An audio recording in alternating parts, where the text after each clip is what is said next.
Free of cost कुंडली विश्लेषण में आपका बहुत बहुत स्वागत है। मैं एस्ट्रोलॉजर सीमा डेमन एक सीरीज आपके लिए लेकर आई हूं जिसमें आप फ्री ऑफ कॉस्ट कुंडली विश्लेषण, कुंडली मिलान, न्यूमरोलॉजी और नामकरण करवा सकते हैं। बहुत ही आसान स्टेप्स है। आपको वीडियो को लाइक करना है, दूसरों के साथ शेयर करना है और अपनी बर्थ डिटेल मुझे कमेंट करना है और नेक्स्ट वीडियो का आपको इंतज़ार करना है। शार्प 8 बजे मॉर्निंग में संडे को वीडियो आता है जिसमें आपका नंबर आ सकता है। प्रायोरिटी उन लोगों को दी जा रही है ज़्यादा जो अधिक से अधिक कमेंट कर रहे हैं हर वीडियो पर, अदर सोशल मीडिया पर मुझे फॉलो कर रहे हैं, उनको प्रायोरिटी दी जा रही है। तो जल्दी करिए, आप भी इस बिग ऑफर का लाभ उठा सकते हैं। चलिए आइए जान लेते हैं किस किस का कुंडली विश्लेषण आज बिल्कुल फ्री ऑफ कॉस्ट हो रहा है। रीटा जी, आपको बहुत बहुत बधाई हो। आपके बच्चे का फ्री ऑफ कॉस्ट नामकरण होने जा रहा है। बच्चे का नामकरण किस प्रकार से किया जाता है, चलिए आइए जान लेते हैं। उन्होंने अपनी बच्चे की डेट ऑफ बर्थ मुझे शेयर किया था यूट्यूब पर, तो उन्हीं का मैंने सिलेक्शन किया है। सबसे पहले जो बच्चे की डेट ऑफ बर्थ है हम उसको लिख लेते हैं, उसके बाद उसका हम एक कुंडली बना लेते हैं। जो भी डेट ऑफ बर्थ है उसके अकॉर्डिंग इनकी ये कुंडली बनी है, कर्क लग्न की कुंडली बनी है और इनकी चंद्र राशि, चंद्रमा जिस राशि में स्थित है वह है इनकी चंद्र राशि बनती है, अर्थात बच्चे की चंद्र राशि जो है मेष राशि बनती है। हम हमेशा राशि के अनुसार यदि नाम रखते हैं तो बहुत अधिक अच्छा रिजल्ट हमको हमारे जीवन में मिलता है। कई जातकों का मेरे पास प्रश्न आता है कि मैडम हम राशि से नाम नहीं रखना चाहते हैं, अदर हमको और कोई दूसरा नाम हम रख सकते हैं कि नहीं रख सकते हैं। लेकिन मेरी यही राय है कि आपको हमेशा राशि के अनुसार नाम रखना चाहिए। यदि आपकी जन्म कुंडली से आप अपने जीवन का पूरा सार पता कर सकते हैं तो ईश्वर ने आपको यह राशि प्रोवाइड करी तो आपको अपने जीवन में ज़रूर इंक्लूड करना चाहिए। लेकिन फिर भी बहुत बड़ी भ्रांतियां हैं कि राशि से नाम रखते हैं तो जादू टोना इत्यादि हो जाता है, उसको तो गुप्त रखा जाता है। तो आज के ज़माने में ऐसा कुछ नहीं होता है। आप राशि से निश्चित होकर नाम रख सकते हैं। लेकिन यदि आपके मन में बहुत अधिक शंका है तो फिर आप राशि से नाम ना रखते हुए उसके मजबूत ग्रह के अकॉर्डिंग नाम रख सकते हैं। सेकंड ऑप्शन हमारे पास यह भी रहता है, तो वह भी मैं पूरा जानकारी प्रोवाइड करती हूँ। तो बच्चे की चंद्र राशि मेष राशि है, इसका नक्षत्र जो है अश्विनी है और द्वितीय चरण में बच्चा पैदा हुआ है। तो उसके अनुसार इनका फर्स्ट लेटर जो है 6 अक्षर निकला है। किस तरीके से ये फाइंड आउट किया जाता है इसके लिए मैंने एक स्पेशल वीडियो बना रखा है, उसमें मैंने पूरा डिटेल में समझा रखा है कि किस तरीके से हम ये इन्फॉर्मेशन प्राप्त करते हैं। तो इस वीडियो को आपको ज़रूर देखना है, लिंक मैं डिस्क्रिप्शन में आपको दे दूंगी, तो पूरी जानकारी आपको मिल जाएगी। तो आप भी अपने बच्चे का नामकरण घर बैठे आसान तरीके से कर सकते हैं। सबसे पहले हमको कुंडली बना लिया है, उसके बाद हमने चंद्र राशि को फाइंड आउट कर लिया है, उससे नाम का फर्स्ट लेटर हमारे पास निकल कर आया है। यदि आप राशि से नाम नहीं रखना चाहते हैं तो जो कुंडली में सबसे मजबूत ग्रह है उसके अक्षर पर फिर हम नाम रख सकते हैं। जो भी हर जातक की एक अलग अलग लग्न कुंडली बनेगी उसके अनुसार उसकी कुंडली में हमको फिर चेक करना है कि उसका मजबूत ग्रह क्या है और वो मूलांक भाग्यांक को सपोर्ट करता भी है कि नहीं करता है, अर्थात उसके ड्राइवर कंडक्टर नंबर को भी देखना पड़ता है न्यूमरोलॉजी में। तो ये चीज़ तो हमने फाइंड आउट कर ली। फिर नेक्स्ट स्टेप होता है जो भी डेट ऑफ बर्थ है उससे हमको इनका मूलांक निकालना है, यानी कि ड्राइवर नंबर निकालना है। वो क्या होगा, जो आपकी डेट है उसको आपको सिंगल डिजिट में कन्वर्ट कर लेना है। यदि सिंगल डिजिट ही है तो एज इट इज रहने दीजिए, अन्यथा उसको हम डबल डिजिट है तो उसको सिंगल डिजिट में हमको कन्वर्ट कर लेना, तो वो है मूलांक निकल जाएगा। तो 11 को यदि हमने प्लस करा तो 1 + 1 = 2 हो जाएगा, जो कि चंद्र ग्रह को रिप्रेजेंट करता है। उसके बाद इनका हमको भाग्यांक निकालना है, अर्थात कंडक्टर नंबर निकालना है। वो कैसे निकालेंगे, आप पूरी जो डेट ऑफ बर्थ है उसको आपको आपस में प्लस कर लेना है, अर्थात 1 + 1 + 9 + 20 + 2 + 5 अर्थात सितंबर 2025। इस तरीके से हमको पूरा सिंगल वे में लिख लेना है। इसका टोटल कितना आएगा, इन सभी को हमने प्लस करा तो 10 और यहाँ से इसको प्लस करो तो 10, यानी कि 20 इसका टोटल आएगा। तो वापस से इसको हमको सिंगल डिजिट में कन्वर्ट कर लेना, अर्थात 2, यानी कि इनका मूलांक भी 2 आ रहा है, भाग्यांक भी 2 आ रहा है, यानी कि इनके जीवन में चंद्र की जो एनर्जी है वह बैलेंस में है। चंद्र की एनर्जी इनकी कुंडली के अंदर अच्छी है और कर्क लग्न की कुंडली ही बनती है, चंद्रमा का पोजीशन भी अच्छा है। बट 2 नंबर को हमारे जीवन में हम कम से कम फॉलो करें तो ज़्यादा अच्छा रहता है, क्योंकि 2 नंबर चंद्र ग्रह को रिप्रेजेंट करता है और सीधा सीधा हमारे मानसिक तनाव को ये रिप्रेजेंट कर देगा आगे जाकर। इसलिए चंद्र ग्रह के नंबर को हमको अवॉइड करना चाहिए। तो अब प्रश्न उठता है कि हम बच्चे का नाम जो 6 अक्षर से निकला है उनके लिए लकी नंबर रहेगा, तो वो हमको हमारी कुंडली के अंदर ढूंढना है कौन सा ग्रह इनके लिए सबसे सपोर्टिंग सिस्टम में रहेगा। तो हम जानते हैं चंद्रमा का मित्र अंक जो है मंगल ग्रह, गुरु ग्रह और सूर्य ग्रह होता है। तो हमको कुंडली में पोजीशन देखनी है तीनों ग्रहों की। हम देखते हैं कि गुरु ग्रह की पोजीशन तो अच्छी नहीं है, मंगल ग्रह की भी पोजीशन अच्छी नहीं है। हम देख रहे हैं सूर्य ग्रह की पोजीशन बहुत अधिक स्ट्रॉन्ग है कुंडली के अंदर, डिग्री वाइज भी ये मजबूत अवस्था में है, धन भाव का मालिक है, धन भाव में स्थित है। तो इनके लिए लकी नंबर 1 नंबर निकल कर आता है। तो ये 1 नंबर के अकॉर्डिंग अपने नाम को पूरा सेट करके लिखेंगे तो बहुत अधिक अच्छा रहेगा। अब इन्होंने अपना मुझे सरनेम भी नहीं बताया है, क्योंकि जब हम नाम रखते हैं तो सरनेम भी कैलकुलेट होता है। तो च अक्षर से कोई भी नाम ये रख सकते हैं, सरनेम के साथ पूरा कैलकुलेशन करके इनको एक फाइनल नाम पूरा सेट करके बता दिया जाएगा। तो डिटेल इन्फॉर्मेशन के लिए रीटा जी आप मुझे इस नंबर पर संपर्क करिए ताकि आपके बच्चे का पूर्ण रूप से नामकरण हो सके। और न्यूमरोलॉजी से रिलेटेड और भी अदर जानकारियां जो होती है, lucky number, lucky day, lucky mobile number etcetera वगैरह, सब कुछ इनको प्रोवाइड कर दिया जाएगा। और बच्चे को किस कार्य क्षेत्र से जोड़कर काम करना चाहिए वह भी पूरा प्रोवाइड कर दिया जाएगा। यहाँ पर मैं पूरी इन्फॉर्मेशन नहीं दे पा रही हूँ क्योंकि मेरे पास इनका सरनेम नहीं है, इन्होंने सरनेम मेंशन नहीं करा था। इसलिए आगे जाकर जब भी आपको कोई ऐसी इंक्वायरी लेना है तो आप पूरा मेंशन करिए ताकि मुझे भी सुविधा हो, बच्चे का पूरा नामकरण मैं यहाँ पर ही करके आपको बता सकूँ। तो ये राशि से यदि नाम नहीं रखना चाहते हैं तो सूर्य ग्रह के अकॉर्डिंग अपने बच्चे का नाम रख सकते हैं, जो कि मजबूत ग्रह है और मूलांक भाग्यांक को भी यह सपोर्ट कर रहा है, चंद्रमा का यह मित्र है। तो सूर्य ग्रह के अकॉर्डिंग इनके नाम का फर्स्ट लेटर ए लेटर हो सकता है, आई लेटर हो सकता है और जे लेटर हो सकता है।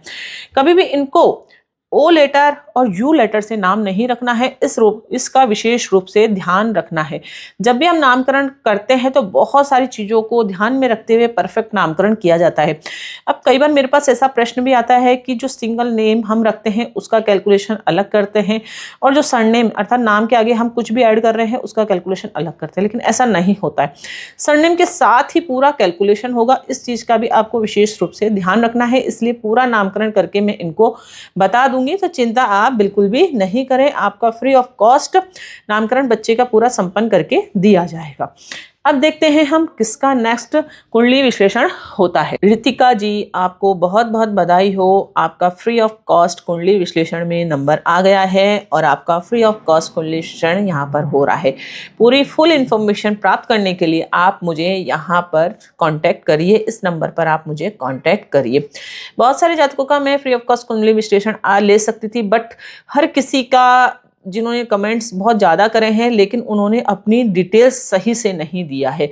किसी ने बर्थ टाइम दिया है, किसी ने बर्थ प्लेस नहीं दिया, किसी ने बर्थ प्लेस वगैरह सब दिया है, तो सवाल मेंशन नहीं करे हैं और किसी ने अपना नाम नहीं बताया है। तो इस तरीके से आधी अधूरी जानकारी जब होती है तो मैं पूरा विश्लेषण करने में असमर्थ रहती हूँ। इसलिए जब भी आपको इस ऑफर का आप लाभ उठाना चाहते हैं तो आपको बिल्कुल सिस्टमेटिक तरीके से मुझे डिटेल देना है। डिटेल में आप मुझे क्या क्या मेंशन करिए, आप अपना नाम मेंशन करिए, अपनी डेट ऑफ बर्थ मेंशन करिए और बर्थ का टाइम मेंशन करिए, बर्थ प्लेस भी मेंशन करिए और अपना नाम भी ज़रूर बताइए। और यदि आप कुंडली विश्लेषण करवाना चाहते हैं तो अपना वेट भी ज़रूर बताइए। तो ऋतिका जी का प्रश्न यही था कि वह एडवोकेट है लेकिन उनको कंफ्यूजन है कि वह खुद की ओन प्रैक्टिस करे या किसी के अंडर में रहकर जॉब करे। तो अब इनकी कुंडली हम देख लेते हैं, भाई ग्रहों की स्थिति क्या कहती है। इनकी कुंडली वैसे तो ऑलमोस्ट अच्छी है। लग्न भाव का स्वामी गुरु जो हम देख रहे हैं, इनकी मीन लग्न की कुंडली बनी है और इनकी जो चंद्र राशि बनती है वो वृषभ राशि है, जो कि अच्छी राशियों के अंतर्गत आती है। अब मीन राशि का राशि स्वामी हम जानते हैं गुरु ग्रह बनता है। गुरु ग्रह ही इनके करियर भाव का स्वामी भी बन रहा है, जो कि 3rd हाउस में स्थित है।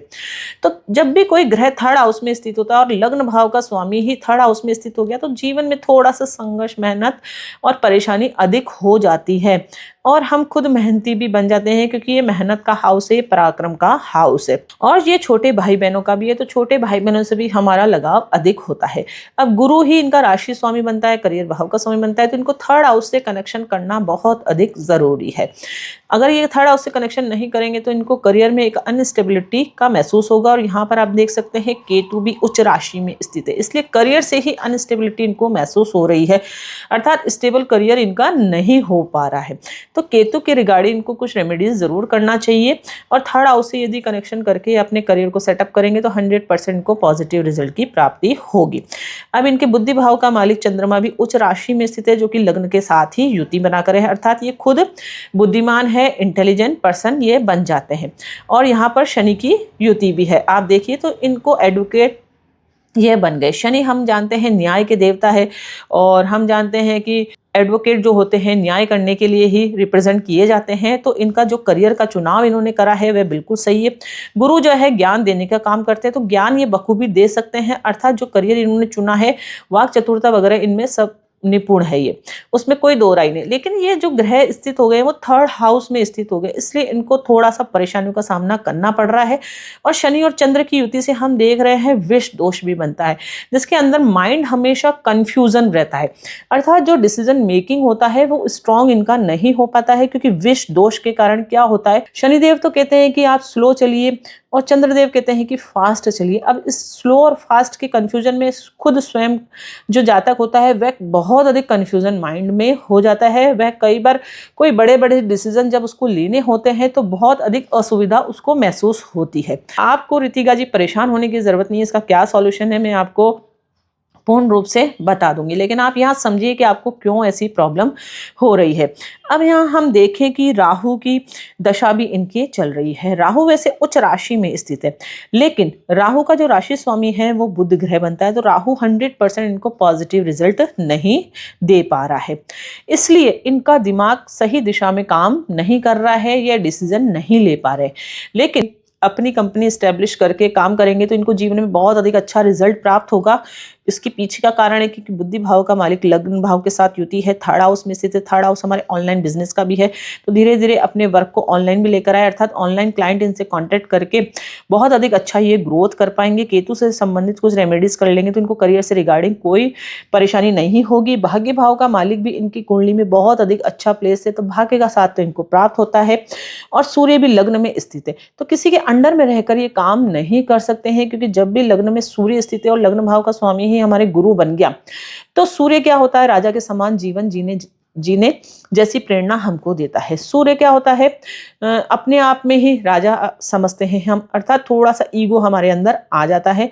हमको किसी का कहना मानना पसंद नहीं होता है, हम हमारी इच्छा से जीवन जीना बहुत अधिक पसंद करते हैं। तो इनको इसी तरीके से अपने करियर को भी स्टैब्लिश करना है, अर्थात अपने दम पर अपने कंपनी बनाकर ही इनको करियर स्टैब्लिश करना है। किसी के अंडर में रहकर काम ना करे, किसी के अंडर में रहकर जॉब ना करे, तो ज़्यादा अच्छा इनके लिए रहेगा।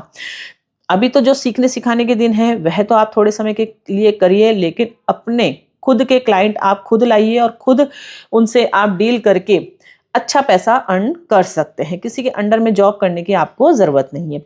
अब कुंडली में हम देखें कि जो थर्ड हाउस का मालिक है शुक्र बनता है, जो कि उच्च राशि में स्थित है, तो जीवन में थोड़ा सा संघर्ष अधिक हो गया है। लेकिन शुक्र जो है हम देखें यहाँ पर पूर्ण रूप से अस्त अवस्था में है। आप देख सकते हैं सूर्य की डिग्री 15 डिग्री है, शुक्र भी यहाँ पर 15 डिग्री पे, तो शुक्र क्या है, पूर्ण रूप से अस्त हो गया। जब भी किसी भाव का मालिक यदि अस्त हो गया है तो उस भाव में जो ग्रह बैठते हैं वो 100% हमको पॉजिटिव रिजल्ट नहीं दे पाते। आप चाहते हैं कि आपका बिजनेस बहुत अधिक अच्छा ग्रोथ हो, क्लाइंट आपके पास बहुत ज़्यादा से ज़्यादा आए, तो आपको शुक्र की रेमेडीज भी जरूर करनी चाहिए, ताकि जो थर्ड हाउस में स्थित ग्रह हैं वे आपको शुभ फल दे सके। कुंडली में जो विष दोष बन रहा है उसका भी निवारण करना बहुत अधिक जरूरी है। तो चिंता नहीं करें, आपको पूरा डिटेल इन्फॉर्मेशन इस व्हाट्सएप नंबर पर मिल जाएगा। मैं यहाँ पर पूरा डिटेल कुंडली विश्लेषण पूरा करके नहीं बता रही हूँ, भाव चलित कुंडली एक्सेट्रा वगैरह सब होती है, नवमांश में स्थिति को देखा जाता है, नक्षत्रों की भी स्थिति देखकर पूरा इनको एक कंक्लूजन निकालकर बता दिया जाएगा। यहाँ पर यदि मैं पूरा समझाऊंगी तो कम से कम 1 घंटे से ज़्यादा एक कुंडली को लग जाएगा, तो नेक्स्ट हर जातक का नंबर नहीं आ पाएगा और वीडियो भी काफ़ी लंबा हो जाएगा। यहाँ मैं शॉर्ट वे में इसलिए बता रही हूँ ताकि आपको विश्वास हो सके कि हाँ, फ्री ऑफ कॉस्ट कुंडली विश्लेषण 100% होता है। पिछले कई वीडियो में आप देख सकते हैं बाय प्रूफ के साथ लोगों का कमेंट मेरे पास आया है कि बहुत बहुत धन्यवाद मैडम जी, आपने मेरा कुंडली विश्लेषण बिल्कुल सटीक करा है और जो कुछ भी बताया है बहुत अधिक अच्छा बताया है। तो आप भी इस ऑफर का ज़रूर लाभ लीजिए और जल्दी से जल्दी वीडियो को लाइक करिए, शेयर करिए और कमेंट करिए अपनी डिटेल के साथ। डिटेल अच्छे से मुझे आप शेयर करिए ताकि आपका नंबर आसानी से आ सके। तो अब हम देखते हैं नेक्स्ट कुंडली विश्लेषण किसका हो रहा है। नेक्स्ट नंबर मैं ले रही हूँ प्रमोद जी का। इनका काफ़ी बार मेरे पास कमेंट आया है, तो प्रमोद जी आपको बहुत बहुत बधाई हो। आपका फ्री ऑफ कॉस्ट कुंडली विश्लेषण होने जा रहा है। आपके मन में जो भी दुविधा थी उसका निवारण 100% आपको प्राप्त होगा आज यहाँ पर। इनका जीवन में बहुत अधिक इनको परेशानियाँ हैं, सुसाइड की स्थिति इनके जीवन में उत्पन्न हो रही है। क्यों उत्पन्न हो रही है हम चेक कर लेते हैं कुंडली के अकॉर्डिंग। अर्थात जीवन में इस पड़ाव पर आकर, यानी कि 73 का इनका जन्म है, इस पड़ाव पे आकर भी इंसान यदि संतुष्ट नहीं हो पाया है अपनी लाइफ में, जीवन भर उसको कष्ट ही मिला है, जीवन में कभी भी उनको अच्छा सक्सेस नहीं मिला है, सुसाइड जैसी स्थिति उनको जीवन में उत्पन्न हो रही है, इनका मन कर रहा है, ऐसा क्यों कर रहा है, चलिए आइए जान लेते हैं क्या ग्रहों की स्थिति कह रही है। तो इनको बहुत समय पहले ही अपना कुंडली विश्लेषण ज़रूर करवा लेना चाहिए सही जगह, ताकि इनको सही ज्ञान मिलता तो अब तक इनका लाइफ सेट हो चुका होता। इसलिए मैं आपको यही राय देती हूँ कि जब भी आपके जीवन में बहुत अधिक परेशानियां हो तो आपको इधर उधर भटकने की ज़रूरत नहीं है। सही गाइडेंस आप लीजिए अपने जीवन के बारे में, और सही गाइडेंस के अकॉर्डिंग यदि आप अपने जीवन को चलाएंगे तो बहुत हद तक आप अपने जीवन को बहुत अधिक अच्छा कर सकते हैं। ज्योतिष शास्त्र जो है मैजिक नहीं करता है, ये ग्रहों की स्थिति को देखकर जो एनर्जी डिसबैलेंस हुई है आपके जीवन में उसको बैलेंस करने का काम मैं करती हूँ, ताकि आपके जीवन में 100% पॉजिटिव रिजल्ट की प्राप्ति हो। जैसे कि कोई डॉक्टर आपको ठीक कैसे करता है मेडिसिन वगैरह देकर, इसी तरीके से हमारी एस्ट्रोलॉजी भी होती है, उसमें ग्रह कौन से खराब है उसके अकॉर्डिंग पर्टिकुलर रेमेडीज यदि आप कर ले तो 100% आपको जीवन में पॉजिटिव रिजल्ट की प्राप्ति होती है। अब हम देखते हैं यहाँ लग्न भाव का स्वामी क्या बनता है। पिछली कुंडली में भी लग्न भाव का स्वामी गुरु ही बना था, जो कि मीन राशि थी। अब इनकी लग्न भाव का स्वामी धनु बनता है, जो कि वापस से इनका लग्न भाव का स्वामी गुरु ही बनता है। गुरु को 2 राशियां प्राप्त है, मीन राशि धनु राशि। क्या क्या डिफरेंसेस होते हैं वो तो डिटेल चर्चा होती है कि राशि के क्या मतलब तत्व है, गुण है वगैरह वगैरह, वो पिछले कई वीडियो मैंने शेयर कर रखे हैं। यदि आप डिटेल इन्फॉर्मेशन चाहते हैं हर राशि के बारे में तो मेरे इस चैनल को सब्सक्राइब करके देखिए। उसमें राशियों से रिलेटेड मैंने सभी जानकारियां दे रखी है कि 12 राशियों के क्या क्या तत्व होते हैं, किस प्रकार के गुण धर्म होते हैं। अब धनु राशि के जातक हैं तो हम एक नज़र से यदि देखें तो धनु राशि बहुत स्थिर स्वभाव की होती है। बट राशि स्वामी यदि पीड़ित हो जाए, यानी कि लग्न मुखिया, मैं सबसे पहले लग्न को चेक करती हूँ। तो लग्न यदि आपकी कुंडली में कमज़ोर हो गया तो मतलब पूरी कुंडली हमारी डैमेज हो गई, हमारे ग्रह अच्छे से फल देने में सक्षम नहीं होंगे, भले कितना बड़ा राजयोग कुंडली में बन रहा है। लेकिन लग्न के साथ साथ अन्य ग्रह भी बहुत ज़्यादा पीड़ित हो जाते हैं तो हमारे जीवन में शुभ परिणाम की प्राप्ति नहीं होती है। मैं 2 पार्ट्स में ग्रहों को डिवाइड करके कुंडली बनाती हूँ, ताकि आपको मतलब एक सिस्टमेटिक तरीके से आपको समझ में आ सके कि वाकई में हमारे जीवन में ग्रह इतने पावरफुल रिजल्ट देते हैं। अब यहाँ देख रहे हैं हम इनकी कुंडली में सिर्फ 2 ही शुभ ग्रह हैं, और वो भी अच्छा फल देने में इतने सक्षम नहीं है, वो भी मैं बताऊंगी क्यों। और बाकी सभी नेगेटिव ग्रह हैं। इसका मतलब जीवन में ग्रहों का सपोर्ट इनको नहीं मिल रहा है, तभी ऐसी स्थिति जीवन में उत्पन्न हो रही है और मंगल की महादशा भी चल रही है। तो लग्न भाव का स्वामी गुरु क्या हो गया, सेकंड हाउस में स्थित है। तो हम सोचते हैं अच्छा है भाई, बढ़िया है, सेकंड हाउस अच्छा है। बट यहाँ पर हमको राशि भी चेक करना है कौन सी राशि में स्थित है। तो आप यहाँ देखें ये मकर राशि में स्थित है। तो गुरु जब मकर राशि में स्थित होता है तो वह नीच राशि में स्थित हो जाता है। अब नीच भंग होना जरूरी है, तभी वो अच्छा फल देने में सक्षम होगा। अगर नीच भंग नहीं हो रहा है तो गुरु अपना जो फल देगा वो खराब देगा, अर्थात इस हाउस को उसने खराब कर दिया है, और जिस भाव का वो मालिक है उस भाव से संबंधित भी अच्छे रिजल्ट नहीं मिलेंगे। अर्थात कोई भी ग्रह को यदि आपको देखना है तो उसके भाव कौन से आ रहे हैं वो चेक करना, और किस राशि में वो स्थित है, कौन से भाव में स्थित है उसको चेक करना है। यदि वह अच्छा नहीं है तो उन सब से हमको अच्छे परिणाम नहीं प्राप्त होते हैं। आप यहाँ पर चेक कर सकते हैं गुरु जिस भी स्थान में बैठता है वैसे तो वो स्थान हानि करता है, मतलब वहाँ पर अच्छा फल नहीं देता है। अर्थात गुरु का एक नाम दिया गया है कि दिया तले अंधेरा, अर्थात जहाँ गुरु बैठता है वहाँ के अच्छे फल नहीं देकर जहाँ दृष्टियाँ रखता है वहाँ पर अच्छे फल देता है। लेकिन इसकी दृष्टियाँ भी खराब हो गई क्योंकि ये खुद ही नीच राशि में स्थित हो गया। गुरु नीच राशि में स्थित हो गया धन भाव में, तो धन को इसने डैमेज कर दिया। कुटुंब परिवार का हाउस है तो उसको खराब कर दिया। ये वाणी का हाउस है तो वाणी खराब हो गई, अर्थात जातक अच्छी भाषा में नहीं बोलने वाला होगा, उसका धन भी अच्छे से नहीं मैनेज हो पाता होगा, अर्थात धन संचय करने में वो परेशान होता होगा, इसीलिए ऐसी प्रॉब्लम हो रही है। अच्छी सेविंग्स नहीं हुई है लाइफ में, कुटुंब परिवार का सहयोग उसको नहीं प्राप्त हुआ है। अब यहाँ पर नीच का ग्रह बैठ गया है तो खान पान भी हमारा बिगड़ जाता है। ये खान पान का हाउस भी है, सेविंग्स नहीं हुई है लाइफ में, कुटुंब परिवार का सहयोग उसको नहीं प्राप्त हुआ है। अब यहाँ पर नीच का ग्रह बैठ गया है तो खान पान भी हमारा बिगड़ जाता है। ये खान पान का हाउस भी है, हम किस प्रकार से खाना खाएंगे, किस प्रकार से हमारा खान पान होगा, कैसी हमारी वाणी होगी। और ये गले से संबंधित रोग उत्पन्न होने के कारण भी बनता है जब गुरु की दशा इनके एक्टिवेट होगी। अब हमको फल कब मिलते हैं, कब क्या होगा, वह दशा के ऊपर निर्भर करता है और दशा के पीछे कौन से नक्षत्र एक्टिव है उसके ऊपर डिपेंड करता है। अब यहाँ पर हम सिर्फ सिंपल वे में मैं आपको समझाने का कोशिश कर रही हूँ कि जीवन में ग्रह हमारे 100% वर्क करते हैं। अगर यही कुंडली स्ट्रांग होती तो इनकी ऐसी पोजीशन होती ही नहीं, लेकिन यह कुंडली इनकी बहुत कमजोर हो गई है क्योंकि हम देख रहे हैं नेगेटिव ग्रह हमारी कुंडली में ज्यादा आए हैं।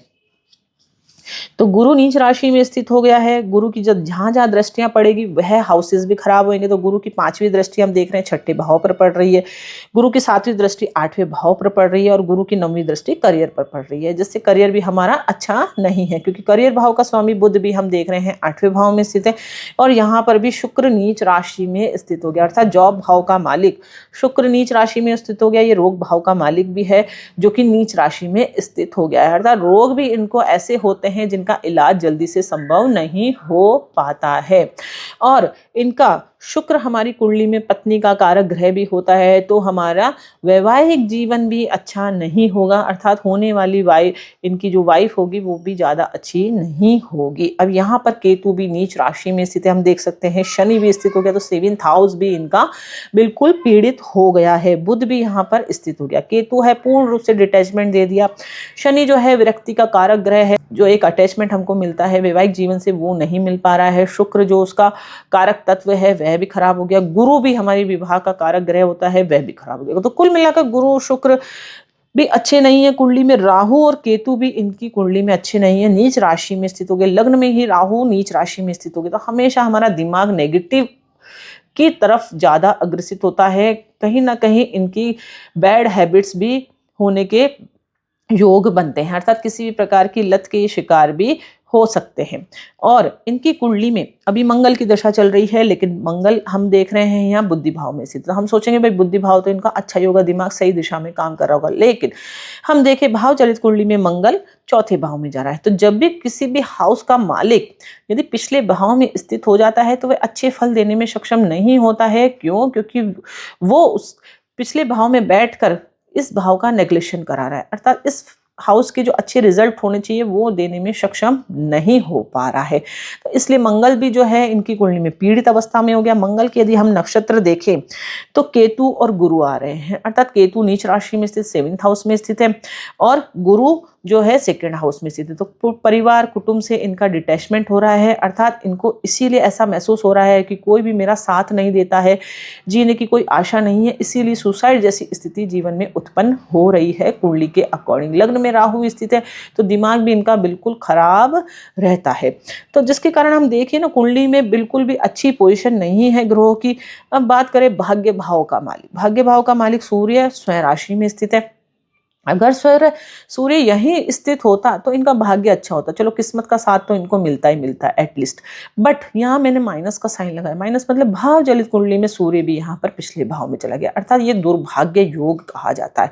जब भाग्य भाव का मालिक ही पिछले भाव में चला गया तो हम भाग्यशाली ना होते हुए दुर्भाग्यशाली हो गए हैं, अर्थात हमको जीवन में किस्मत का साथ भी नहीं प्राप्त होता है। पिता से भी हमारे अच्छे संबंध नहीं रह पाते हैं। पिता जब तक इनके जीवित थे तब तक तो इनका जीवन सही चलता होगा थोड़ा सा ट्रैक पर, बट पिता की मृत्यु के बाद इनका जीवन और अधिक परेशान वाला हो गया होगा, क्योंकि यह पिता का भाव जो होता है वही पीड़ित अवस्था में हो गया है।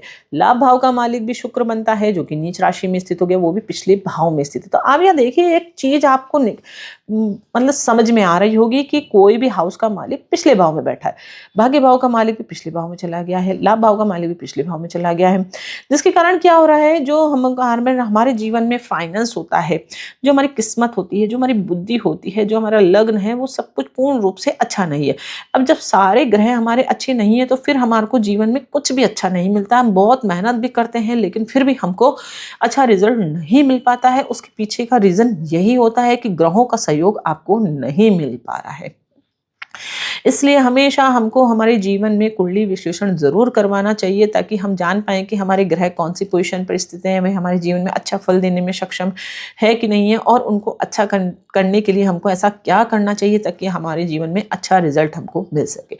तो प्रमोद जी, आपको बिल्कुल भी परेशान होने की ज़रूरत नहीं है। मैं आपके जीवन का एक ट्रैक सेट करके आपको बताऊंगी कि आपको किस दिशा में काम करना चाहिए और ऐसा क्या करें ताकि आपके ग्रह सपोर्टिंग सिस्टम में आ जाए और आपको मंगल की महादशा में 100% रिजल्ट मिले, सुसाइड जैसी स्थिति आपके जीवन में उत्पन्न नहीं हो। अगर जीवन में आपको सक्सेस प्राप्त होगी तो फिर हमको जीवन में जीने की एक उम्मीद बनती है। इसीलिए हमको हमारे जीवन में हमेशा कोई भी डिसीजन जब हम ले रहे हैं तो हमेशा हमारे को जो जीवन में ईश्वर ने हमको ये जो बर्थ चार्ट दिया है उसके अनुसार हमको हमारे जीवन में डिसीजन लेना चाहिए। तो आज के लिए इतना ही। बिल्कुल शॉर्ट वे में मैंने पूरा समझाया है। डिटेल जानकारी के लिए मैं इनको पूरा डिटेल व्हाट्सएप के माध्यम से दे दूंगी। वीडियो को अधिक से अधिक आपको लाइक करना है, दूसरों के साथ शेयर करना है और अपनी डिटेल्स कमेंट्स के द्वारा मुझे ज़रूर बताना है। जिनका भी नंबर इस वीडियो में नहीं आया है उनको चिंता करने की बिल्कुल भी ज़रूरत नहीं है। नेक्स्ट वीडियो में उनका नंबर ज़रूर आएगा। मुझे अच्छे से आप डिटेल दीजिए। कई जातकों का मेरे पास कमेंट बहुत सारे आए बट उनकी डिटेल्स सही से नहीं थी, इसलिए मैं उनका विश्लेषण नहीं कर पाई। कई लोग थे केवल डेट ही मुझे दे दिया कि आप विश्लेषण करिए, तो ऐसे कैसे संभव होगा। पूरा डिटेल मुझे चाहिए, तब मैं आपका सटीकता से विश्लेषण कर पाऊंगी। तो मिलते हैं हम नेक्स्ट वीडियो में शार्प 8 बजे मॉर्निंग में संडे को। तब तक के लिए thank you and bye bye.